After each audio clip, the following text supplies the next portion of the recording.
আসসালামু আলাইকুম প্রিয় শিক্ষার্থী বন্ধুরা। এখন আমরা চ্যাপ্টার 1 এর কিছু জ্ঞানমূলক কোশ্চেন নিয়ে সমাধান করব। অর্থাৎ যেই কোশ্চেনগুলো আমাদের বোর্ড পরীক্ষায় ঘুরে ফিরেই চলে আসে সেই কোশ্চেনগুলোর সমাধানগুলো দেখব।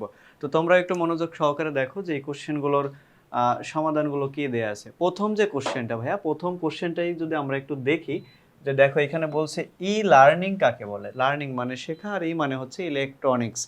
তাহলে এটা ডেফিনেশনটা কিভাবে দিবা? গতানুগতিক শিক্ষার বাহিরে আমরা যদি ইলেকট্রনিক্স পদ্ধতিতে অর্থাৎ অনলাইনের মাধ্যমে শিক্ষা কার্যক্রম পরিচালনা করা হয় তাকে বলা হয় লার্নিং। আবারও বলি ভাইয়া, লার্নিং জিনিসটা কি? লার্নিং হচ্ছে গতানুগতিক শিক্ষার বাহিরে অনলাইনের মাধ্যমে পাঠ্যক্রম পরিচালনা করার পদ্ধতিটাকেই বলা হয় লার্নিং। ওকে, 2 নম্বর কোশ্চেনটা দেখো কি বলছে, টেলিপ্রেজেন্স কি? এটা হচ্ছে ভার্চুয়াল রিয়েলিটিতে ব্যবহার করা হয়। টেলিপ্রেজেন্স হচ্ছে ভাইয়া উচ্চ ক্ষমতা সম্পন্ন গ্রাফিক্সের মাধ্যমে দেখো ব্যবহার করে কোনো স্থানে উপস্থিত না থেকেও দূর থেকে কাজ করার যে পদ্ধতি তাকে বলা হয় টেলিপ্রেজেন্স। এই মানে ডেফিনেশনটা কিন্তু অনেকটা গুরুত্বপূর্ণ, একটু মনে রাখবেন এবং মুখস্থ করার চেষ্টা করবেন। দেখেন তারপরে কি বলছে, কমার্স যে বিষয়টা হচ্ছে ভাইয়া, আমাদের নর্মালি যে ব্যবসা বাণিজ্য করি অফলাইন মাধ্যমে সেটাকে বাদ দিয়ে অর্থাৎ অনলাইনের মাধ্যমে মানে কেনাকাটা করা, বিপণন, তারপরে হচ্ছে এখানে প্রচার করার যে বিষয়টা অর্থাৎ মূলত অনলাইন রিলেটেড ব্যবসা বাণিজ্যর যে বিষয়গুলো সেটাকেই বলা হয় কমার্স। অর্থাৎ কি ভাইয়া বলো, যে সেটা হচ্ছে ইন্টারনেটের মাধ্যমে অর্থাৎ অনলাইনের মাধ্যমে একটা প্রতিষ্ঠানের মধ্যে পণ্য সেবা বিপণন বিক্রয় সরবরাহ এবং ব্যবসা সংক্রান্ত যে বিষয়গুলো আছে এইগুলোকেই বলা হয় হচ্ছে সম্মিলিতভাবে বলা হয় কমার্স বা ইলেকট্রনিক্স কমার্স। এবার দেখো 4 নম্বর কোশ্চেনটা কি বলছে, বিশ্বগ্রাম। তথ্য প্রযুক্তির মাধ্যমে যখন আমরা পুরা একটা দেশকে একটা গ্রামের মতো পর্যায়ে নিয়ে আসতে পারবো, অর্থাৎ গ্রামে যেমন একে অপরের সাথে সরাসরি মানুষজন কানেক্টেড থাকে অল্প দূরত্বের মধ্যে, সেম ওয়েতে আমি দূরে বসেও যদি একটা গ্রামের মতো ফিল নিই অর্থাৎ পুরা বিশ্বটাকে একটা গ্রামের মতো ছোট করে ফেলি, সেই জিনিসটাই হচ্ছে মূলত বিশ্বগ্রাম।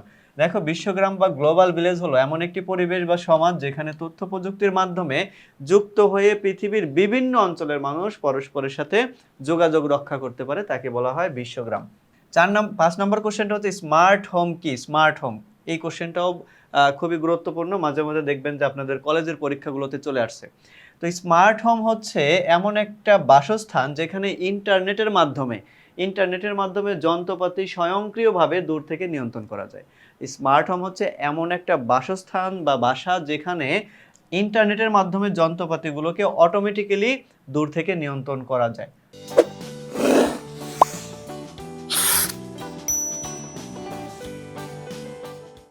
6 নম্বর কোশ্চেনটা দেখো ভাইয়া, 6 নম্বরটাতে কি বলছে, বায়োমেট্রিক্স কি? বায়োমেট্রিক্স হচ্ছে মানুষের দৈহিক গঠন বা আচরণগত বৈশিষ্ট্যের পরিমাপের ভিত্তিতে কোনো ব্যক্তিকে অদ্বিতীয়ভাবে শনাক্তকরণ করার যে পদ্ধতি তাকে বলা হয় বায়োমেট্রিক্স। আবারও বলি, দেখেন বায়োমেট্রিক্স হচ্ছে কোনো মানুষের বা কোনো ব্যক্তির দৈহিক বা আচরণগত বৈশিষ্ট্য পরিমাপের ভিত্তিতে তাকে অদ্বিতীয়ভাবে শনাক্তকরণ করার পদ্ধতিকে বলা হয় বায়োমেট্রিক্স। 7 নম্বর দেখো, ভার্চুয়াল রিয়েলিটি কি? ভার্চুয়াল রিয়েলিটি হচ্ছে প্রকৃতপক্ষে বাস্তব নয় কিন্তু বাস্তবের চেতনা উদ্রেককারী একটি প্রযুক্তি, তাকে বলা হয় হচ্ছে ভার্চুয়াল রিয়েলিটি। এবার 8 নম্বর কোশ্চেনটা দেখো ভাইয়া, 8 নম্বর কোশ্চেনটা বলছে মেশিন লার্নিং কি? মেশিন লার্নিং হচ্ছে এমনভাবে কম্পিউটারকে প্রশিক্ষণ দেয়া যায় বা দেওয়া হয় যাতে কোনো সিস্টেম সম্পর্কে বিভিন্ন নিয়ম নিজেই শিখতে পারে এবং নিজের ভুল থেকে শিক্ষা গ্রহণ করতে পারে। মেশিন লার্নিং হচ্ছে, মেশিন ভাষা হচ্ছে কম্পিউটারের ভাষা। তো মেশিন লার্নিং হচ্ছে কম্পিউটারকে এমনভাবে শেখানো হয় যাতে সে কী করতে পারে, বিভিন্ন যে আমাদের সিচুয়েশনে সে হচ্ছে ডিসিশন নিতে পারে এবং নিজের ভুল থেকে নিজে শিক্ষা গ্রহণ করতে পারে। এটা কম্পিউটারকে একটা বোঝানোর বিষয়। তারপর 9 নম্বর কোশ্চেনটা দেখো, বলছে ন্যানো পার্টিকেল কি? ন্যানো পার্টিকেল হচ্ছে ক্ষুদ্রতম জিনিস যেটা ন্যানো প্রযুক্তি বা ন্যানো টেকনোলজির সাথে সম্পর্কিত। তো ন্যানো পার্টিকেল হচ্ছে বিজ্ঞান এবং প্রযুক্তি ব্যবহার করে 1 থেকে 100 ন্যানোমিটার আকৃতির কোনো কিছু তৈরি করাকেই বলা হয় ন্যানো পার্টিকেল। 9 নম্বর কোশ্চেনটা ভাই একটু দেখো যে কি বলছে। 9 তো শেষ করলাম, এবার হচ্ছে 10 নম্বরটা দেখো, রোবোটিক্স কি?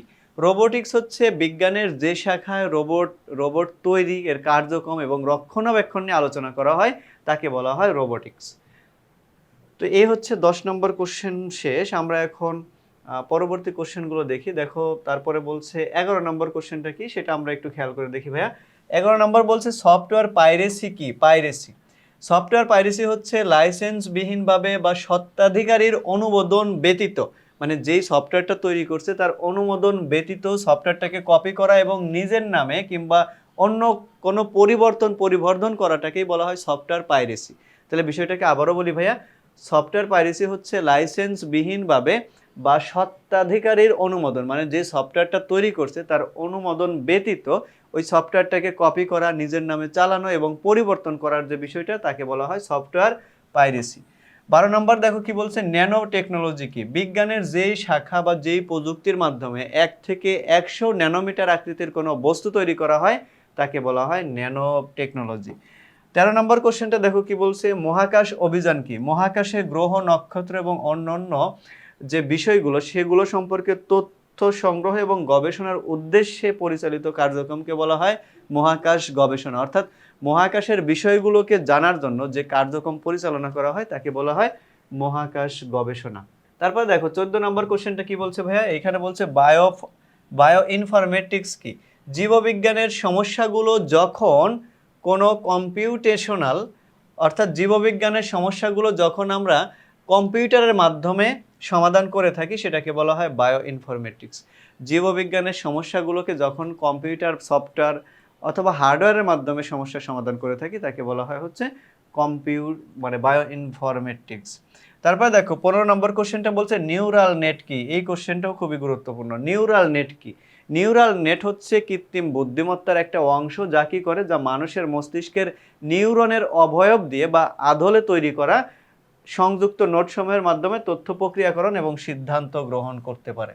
সিদ্ধান্ত গ্রহণ করা, আবারও বলি দেখো, নিউরাল নেট হচ্ছে কৃত্রিম বুদ্ধিমত্তার একটা অংশ, যা মানুষের মস্তিষ্কের যে নিউরন আছে সেটার অবয়বে তৈরি করা, যা কি করে, নোটসমূহের মাধ্যমে তথ্য প্রক্রিয়াকরণ করে এবং সিদ্ধান্ত গ্রহণ করতে পারে। এই হচ্ছে আমাদের জ্ঞানমূলক কোশ্চেনের ভাই প্রথম পর্ব। আমরা পরবর্তী পর্বতে আরও কিছু কোশ্চেনের সমাধান দেখব। সেই পর্যন্ত সবাই ভালো থাকো, সুস্থ থাকো। আসসালামু আলাইকুম।